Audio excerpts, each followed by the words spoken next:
প্রথমেই বলে নেই আজকের ভিডিওতে বলা কথাগুলো সম্পূর্ণ সংগ্রহীত। এটি হলো হজরত মখদুম শাহদৌলার মাজার, বাংলাদেশের রাজশাহী বিভাগে অবস্থিত একটি প্রাচীন স্থাপনা। এটি মূলত সিরাজগঞ্জ জেলার শাহজাদপুর উপজেলার অন্তর্গত একটি মসজিদ।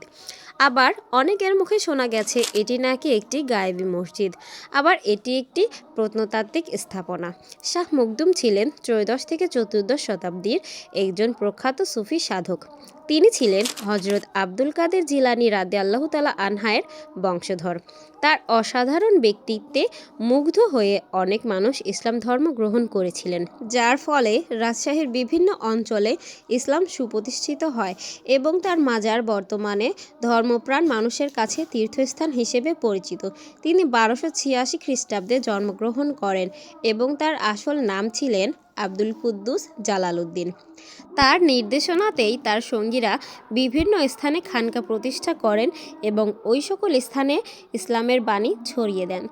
1313 খ্রিস্টাব্দের রজব মাসের 27 তারিখে তিনি ইন্তেকাল করেন।